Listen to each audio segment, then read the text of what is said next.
Welcome grade 4 to this English home language lesson. It's me, Miss Nicole Frank, and I hope you are as excited as I am to be here today. We are going to be learning about figures of speech.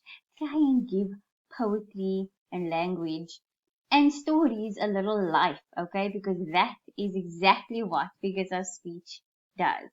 So, without wasting your time, let's get to it. If you have any questions about this lesson, please send us an email to grade4@worksheetcloud.com and we will try and get back to you as soon as we can after this lesson. So, like I mentioned in the introduction, today we are looking at figures of speech. And I know grade 4 by now you're thinking, Teacher Nicole, Teacher Frank or Miss Frank, geez, every time we look at you it has something to do with speech. But that's what English is about, grade 4. It's about talking, reading, writing. That is exactly what English is all about. And the more we do those things, the better we become. So, what is this lesson going to entail? The lesson outline is, and I included that cute little puppy for you to see. We are going to be doing a sentence a day, which I'm sure you're used to. What are figures of speech? Different figures of speech, how to identify the different figures of speech. And that is the lesson outline for today. So, without going any further, we are going to look at a sentence a day. And you are going to break up the sentence into its parts of speech. Remember, we're looking at figures of speech here, which I'm going to explain to you in a little bit. For now, I want you to break it up into its parts of speech. And here is your sentence, grade 4. I'm going to give you a few seconds to break them up. And remember how we do it? We give ourselves a mark at the end. So, good luck. And here are your few seconds now.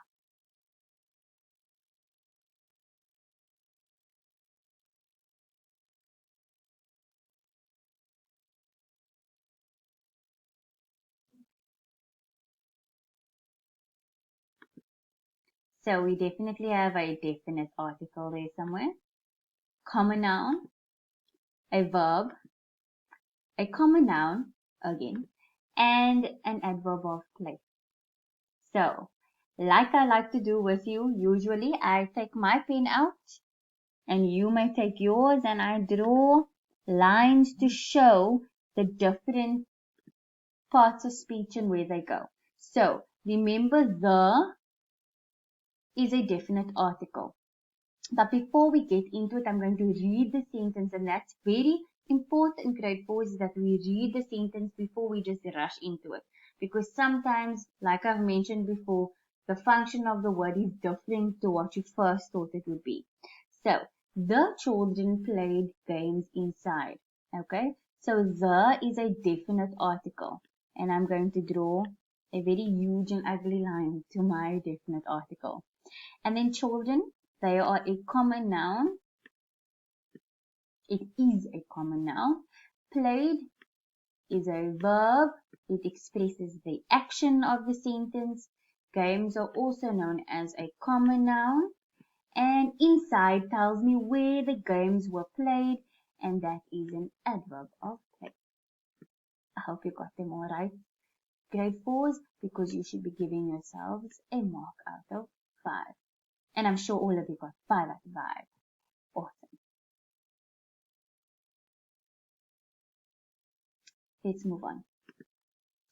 So, what are figures of speech?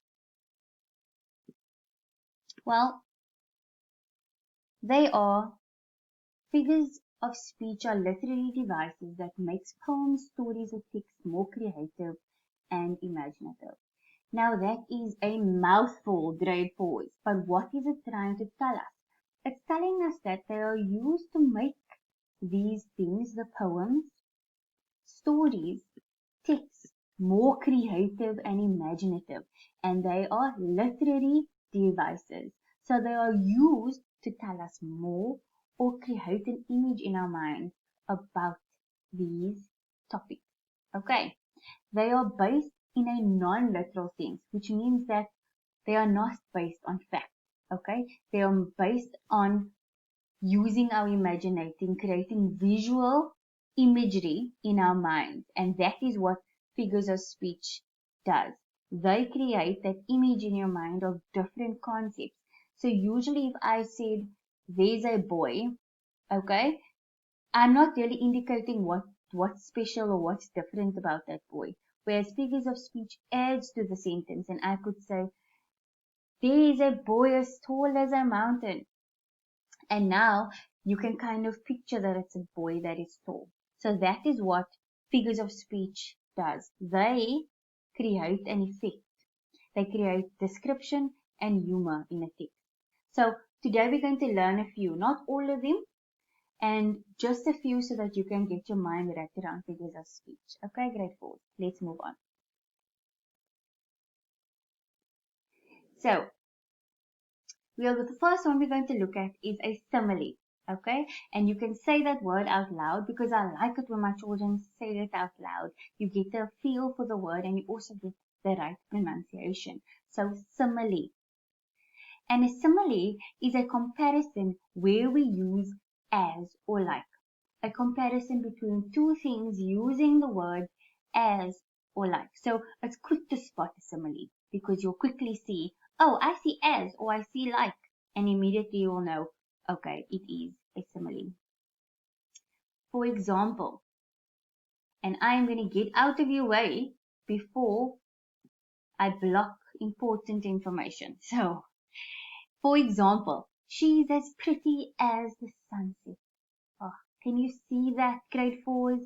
As pretty as the sunset. So I could just say she's pretty, but that's not really creating an effect, is it? So as you can see, a simile creates that effect of, oh, sunset, it must be so beautiful. And I even have a picture over here of a sunset to give you an idea.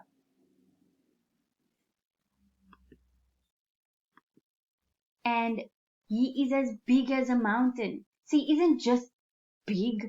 He's as big as a mountain. So that means that he's huge, okay? Because the comparison between him and the mountain, okay? Can you see it, grade 4s? The noise sounds like a bomb in my ear. Now, this sentence I'm going to explain to you how the literary device is based in a non-literal sense. Now, literal means it's true, it's fact, it happened. Now, the noise can't really be a bomb in your ear because if it's a bomb in your ear, then you're not going to have an ear anymore. So, ultimately, we are using a comparison here. We're not saying that it is a bomb, a real bomb. We are saying it's a figure of speech, which means that it is like a bomb in my ear, which means that the noise is pretty loud. Okay, so that's a simile, grade 4. The next one we're going to look at is a metaphor. A metaphor, as you can see, is not a simile. It is a comparison without the words as or like. So I can scratch that out too. So a metaphor is a comparison without the use of as or like. And in this slide, you're going to see me scratching out quite a bit, grade 4s, because I want you to see the difference between a metaphor and a simile. So, for example, she is as pretty as a sunset.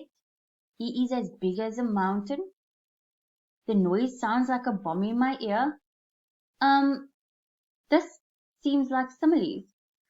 But wait, in order for us to realize or make the difference between a metaphor and a simile, we remember it doesn't have the words as or like. So, she is as pretty as a sunset? No. So we take the whole as out. She is as pretty as a sunset? Let's take that out. We don't need as, we don't need like. We can say she is the sunset. He is as big. And there we go. A metaphor takes out the words as or like and compares two things. Okay, so we're still comparing it to the sunset, but we're just taking out as or like. And then the next one, he is as big as a mountain. So I'm just going to take he is a big as, okay? He is a mountain. And that is a metaphor. Right, so the noise sounds like a bomb in my ear. I'm going to take sounds like out.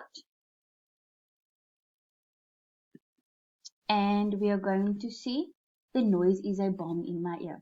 So metaphors are still not literal. They're not fact, okay? They're still figure of speech in the sense that they're using ways to create an image, okay?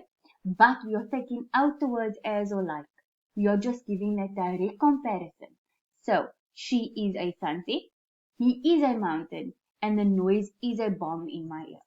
And I did that grade 4s for you to see the difference between a simile and a metaphor.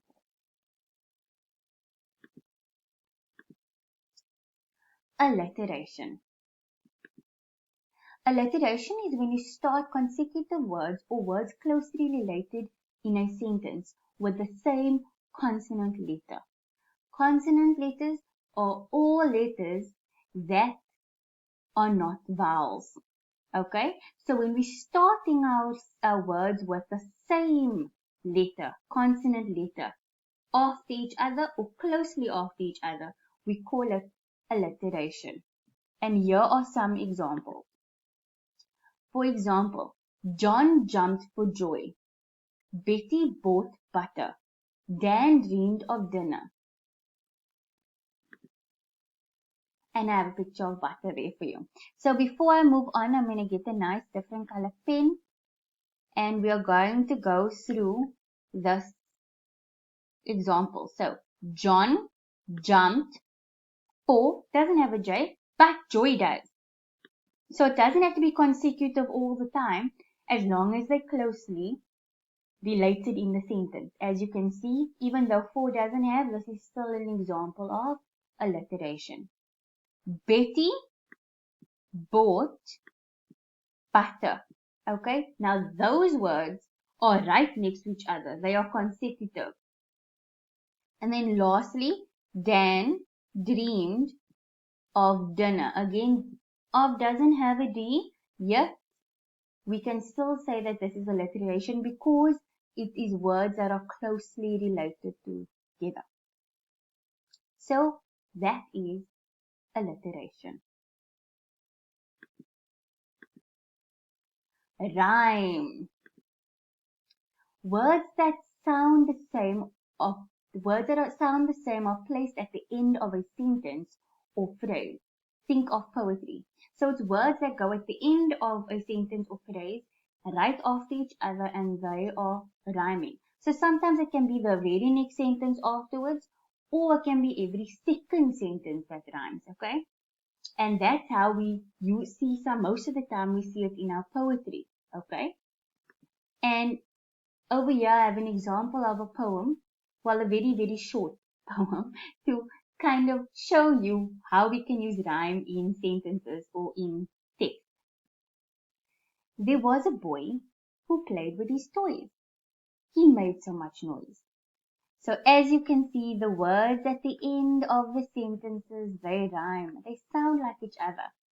And these words, when you are reading them, when you're reading the sentences, it kind of gives you a rhythm. And we're going to go back to rhythm after this. So I just want you to identify the rhyme, okay? So there was a boy who played with his toys. He made so much noise. So those words, if we take them out, we can say that they are rhyming words because they rhyme with each other. Like I said, so there's these blocks that he was playing with. And like I said, we were going to speak about rhythm. Okay. Rhythm gives you the idea of the feeling, okay, of the poem or of the text. So,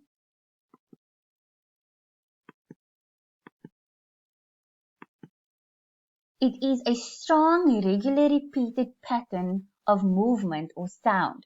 So when we are looking or we are reading the poem, you can actually feel the rhythm that it has to do with sound, okay? So, there was a boy who played with his toys. He made so much noise. And you can especially hear rhythm when you are listening to rap music or songs. And they use that, and rhyme creates that kind of rhythm. Sometimes you don't need rhyme, okay? But most of the time when you hear the rhyme, you can actually feel and hear the rhythm.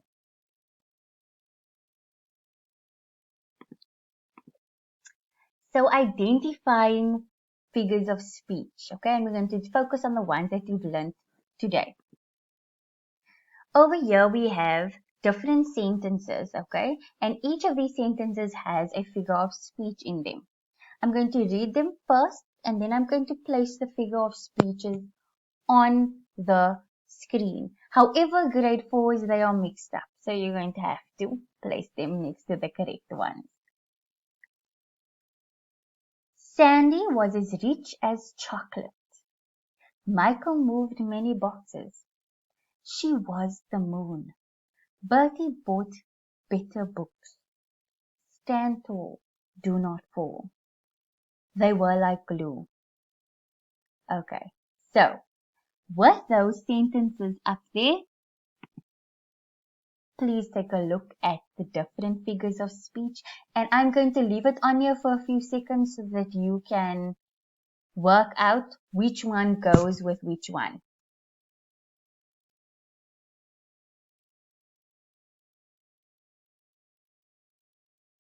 I hope you remember all that you've learned so far, grade 4. But you're smart. I know you got this.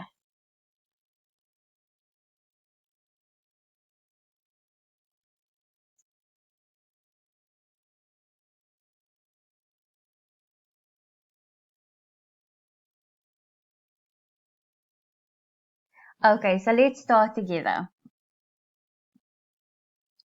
We have over here, she was as rich as chocolate. So what's giving it away, grade 4s? Yes, it is as giving it away. So I can actually just draw a straight line over here because I can see that it is a simile. Very good. Let's get some different colors here so that you can actually see the differences as I'm drawing them.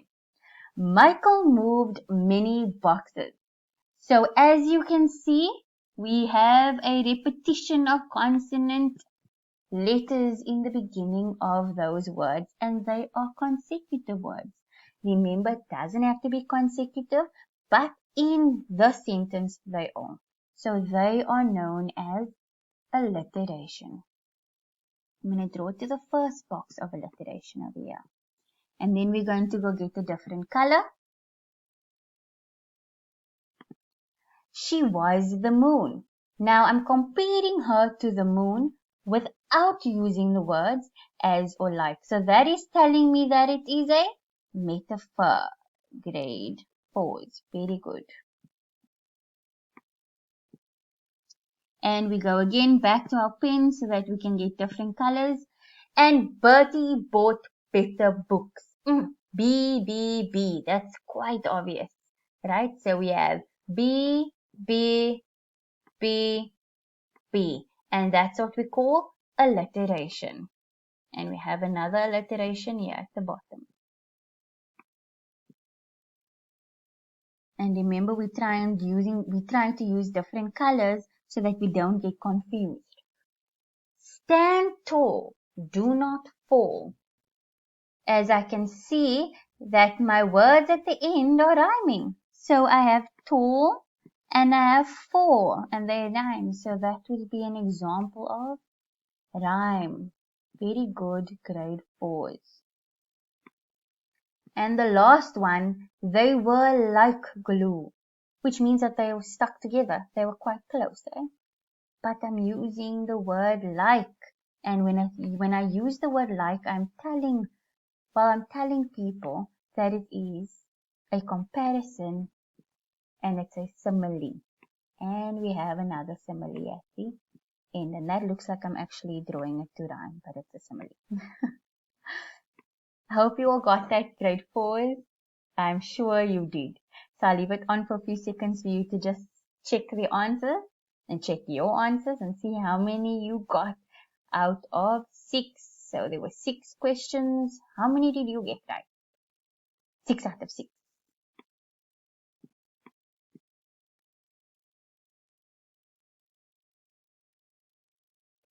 Right, I hope that you've learned something from this lesson, grade 4. And like I normally do when I finish the lesson, I put the email address back on the screen. So if you have any questions or concerns or something I didn't cover, you send the email to grade4@worksheetcloud.com. An activity is provided for you after this lesson. So please go and practice your figures of speech. And then last but not least, I hope you enjoyed this. Have a wonderful day for the grade 4s. Look after yourselves, and I hope you are warmer where you are than I am right here. Okay. See you and goodbye.